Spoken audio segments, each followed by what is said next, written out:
Hello, hello, hello, and welcome to another Natter That Matters. And this one very much matters to me because I've had some personal experiences with the beautiful products and service that comes from the lovely Abbi Head. Hello, Abbi. Hello, Hello, how are you? I'm fine, thank you. Yes, I'm having a good day, and that's a good thing. So, Yes, always. Very good thing, yeah. So I was going to try and introduce your company, and I thought, why am I going to do that when actually you can introduce what you do and your business and what it's all about? So I thought I'd just hand over to you. Tell everybody that's listening and watching who you are and what you do. okay, I'm Abbi Head, and I am from Amoreantos. I'm a jewellery designer, and I have a business that has been around for about 2 years. We usually design in sterling silver, but we're now venturing into gold as well. All of our pieces have a backstory, which resonates with our customers and wearers. And it's very important to me to have symbolism in the pieces that we design, because that means an awful lot to me, because my initial background is in graphic design. So tell us about, I know that's one of your pieces that you are wearing It there. is. I should be wearing the last piece I got from you as well, but I'm not today. So tell us the origin of that. Tell us about that piece so people can get an idea of what you mean by kind Yeah, of the... this is one of my favourite pieces. It's called a speeder, and it means shield. So all of our pieces have a Greek name, and they also have an interpretation of that in the English.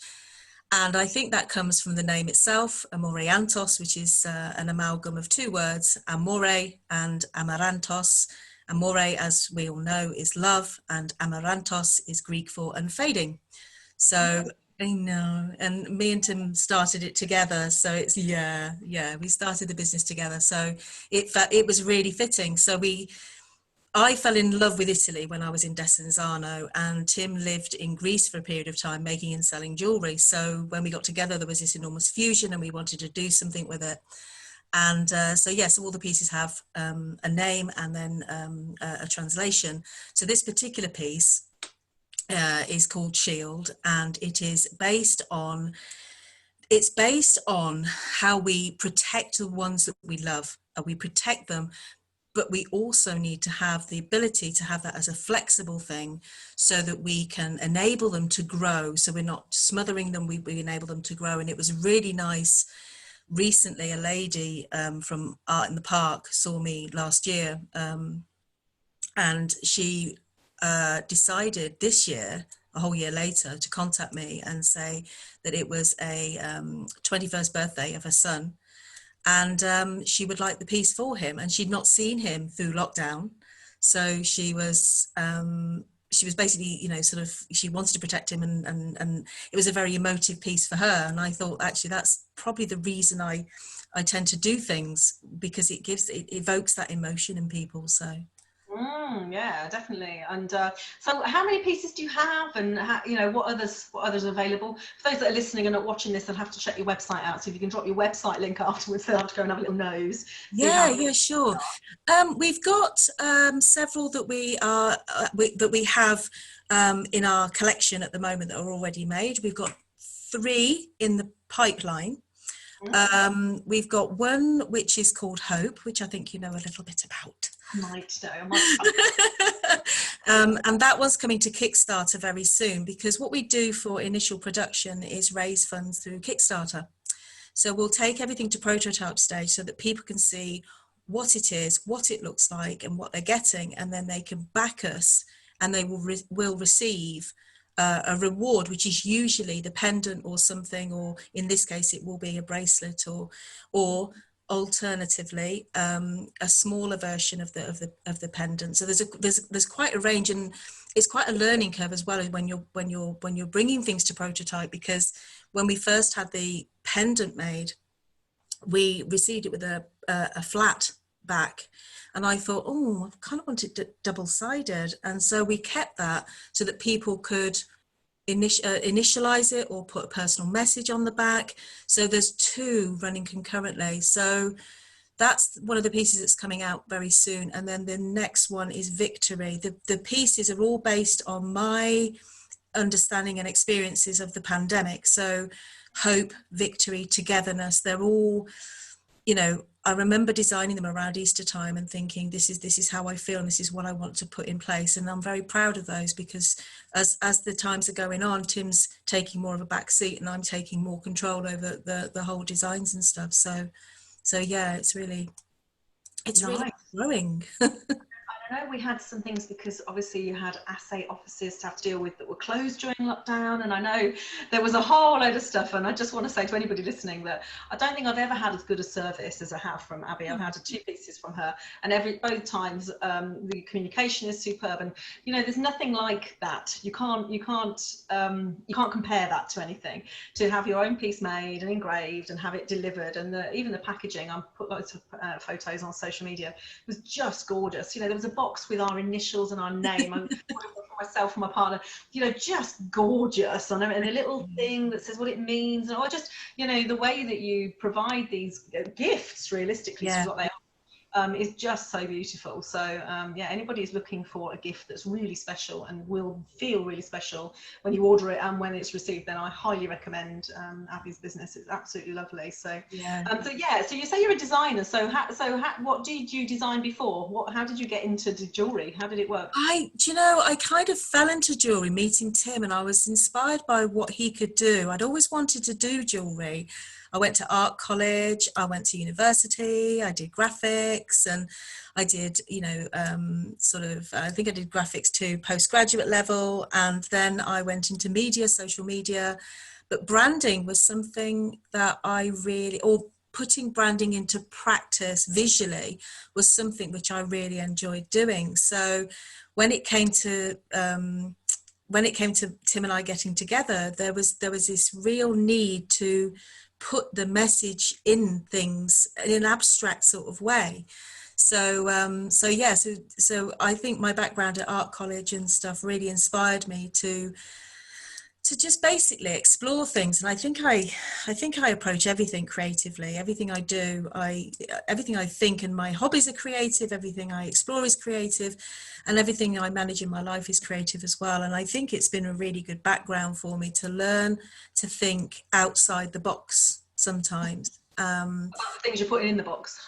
Yeah, absolutely. And the gift experience for me, it's not just, yes, I got this and I opened it. It's about, how did it feel when it arrived? What did it look like? What was all the stuff with it and stuff? And there are things which I'd like to develop with that, but the whole thing for me is the whole communication of that gift. And that's what I studied at university, communication studies, and how people feel about things. And a gentleman the other day in one of the networking groups said he was really interested about how I put meaning behind just a piece of metal. And I thought, I'd not thought of that before. A piece of metal? Wash your mouth out, young man. Sorry, precious metals, of course. So, yes. Yeah. You've created it with an intent.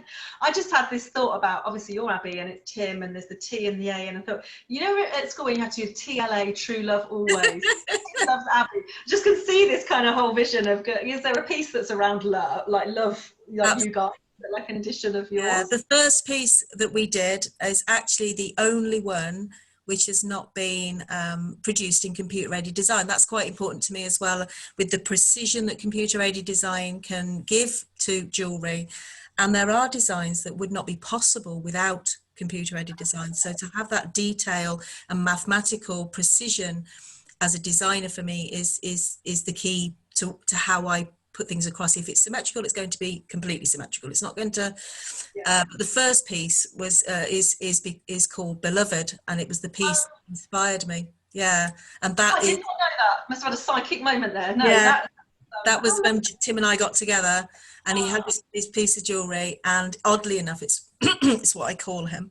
But so yeah, it's but yeah, as things have gone on, they've become more, sort of very precision based, and even the lotus flower was completely, designed to be a structured, almost sculptural piece, which then was translated again to become a bracelet. That it was designed as a pendant, but then I was able to add a bit to it, to add the jump rings and everything to make it something different.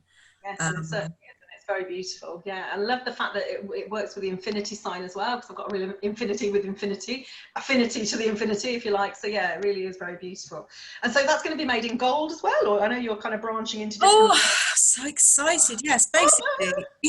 No, it's just I am actually. It's interesting because as a trained graphic designer moving into jewellery, I'm learning and excited about what I'm learning about jewellery with my customers. So it's a journey that we're sharing together. And a lady said to me that she'd had her colours done and couldn't wear silver. Predominantly, everything we do is in silver. And as my normal service is, I said, oh, well, we could try gold. And so I ventured into it. And I had the same piece reduced considerably. I did a survey, which was very interesting, about whether people liked 9 carat or 14 carat, whatever, or whether people would buy plated. The majority of people said they wouldn't buy plated precious metals, which I thought was interesting. And there was a lot of the jewellery on the market, especially some of the higher stuff, is all plated, isn't it? Yeah. So, yeah. And I think to get solid gold, which is what I wanted to do, the pendant had to go from 4 centimeters to 2 centimeters. And so I managed to get that sorted. And interestingly, I was talking to, because we source out our designs to go to a computer-aided design specialist. And so he said to me the other day that actually when he creates it, he creates it 5% bigger, so that when it goes through the casting process, it can shrink down to the 2 centimeters that I want. And I thought, oh, I didn't know that until the other day. So that's what I mean about being on the learning curve. Yes. Because it's very exciting, that aspect of it as well. So yes. So yeah. Lovely. And so so what's the future then? So do you have this vision of there being lots of pieces, or are they going to be very much a small range but available? Because I know they're unisex as well, aren't they? Your pieces, again, quite unusual. They're normally, you know, we've got gents and ladies, but yeah, what's the future? What do you think? What's going to happen? I would like my future to be, I would like to have several ways of crowdfunding for the production of the pendants. My aim is to have 4 Kickstarters a year. And also as well, my big plan is to be more visible, which I know you're very pleased that I'm going to be. And and I will use that as a platform so that people can meet me, because I would like to be in a shop. I would like to have an outlet of that description, so not my own, but to be featured somewhere else. I have investigated that in the past.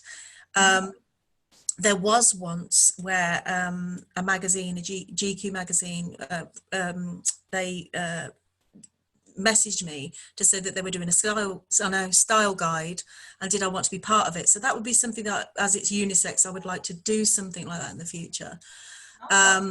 Yeah, and I think with being more visible, people trust you, they buy into you, they know that you're going to give, you know, they'll so it'll be the same as going to a shop and meeting the shop assistant and and then the whole branding of it. And to be honest, I would like to be a brand that basically, as a graphic designer, I'd love to be a brand that's recognized, even if that's locally, or, you know, sort of in the Warwickshire area, or even, you know, sort of within the Birmingham jewellery quarter circles. It would be fantastic to... Well, let me tell you, you already are. So I very often see, certainly in my community, oh, one of your pieces was an amazing gift where I know one of my clients, her son bought it for her recently. I'm sure you know what I'm talking about.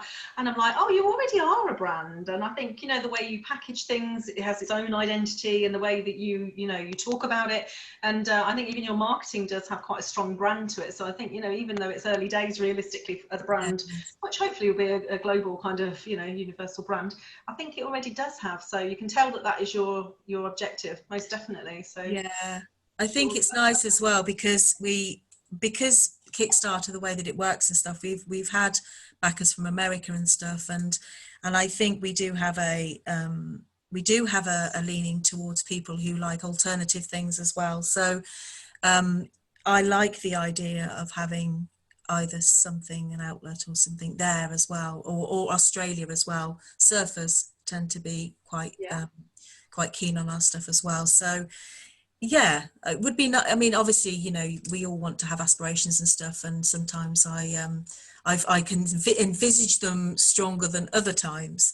But yeah, definitely, I'm hoping that as I'm developing myself and my personal brand and actually representing what I do, that people are buying into that as well. And I love the fact that I'm sharing the journey with the people who are my customers, because that's Absolutely. very Yeah. supportive.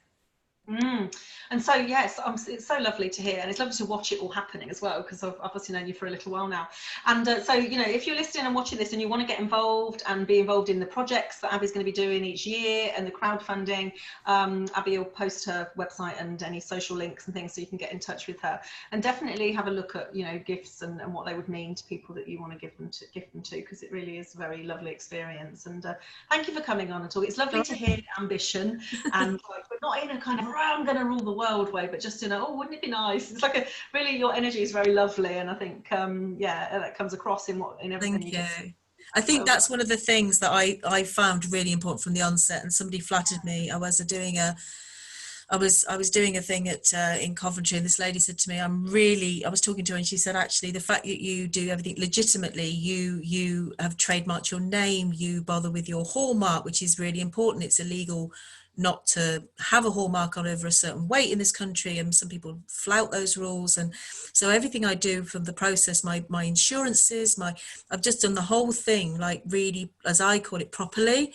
And I Yeah, think for me, that's the most important thing. And I think when you do that, when you say, oh, actually, I don't know, or actually, people think, well, actually, that person will find out, or that person will, you know, will sort it out. And to have that legitimacy, I think, is, as a jewelry designer, is really important for yeah. me, to There's have. so many companies out there that fob us off with a load of crap, don't they? Yeah, You know, absolutely. excuses or reasons or sales messages, and yeah, there's Yeah, definitely an integrity with what you do, without a doubt, and I think everybody yeah. would say. No, So absolutely. And I think something like 30% of gold that's sold online is probably fake or something. So oh, that's a scary thought. yeah, and I'm online, so I have to Yeah, be presentable. Yeah. well, I'm sure you're doing well. Thank you so much for being a guest here All right. on the Natter That Been a Matters show. joy. And yes, enjoy it. And I look forward to wearing my bracelet again. Do you know what? It feels so special that I don't wear it all the time. And that's a really bizarre thing, isn't it? It's like, no, Vivian, why aren't you wearing it? It's like, oh, it's a special occasion because it feels so special. So it's not very often you feel like that about, well, I don't, about certainly jewellery these days, because there's such a lot of stuff that you can get that everybody can wear, can't they? So yes, thank you so much for being there for me when I needed you to No, provide not some. at all. It was a pleasure. Absolute I'm pleasure. sure I'm thanking you on behalf of loads of other people. So thank you for being here today. Cheerio, Abbi. See you later.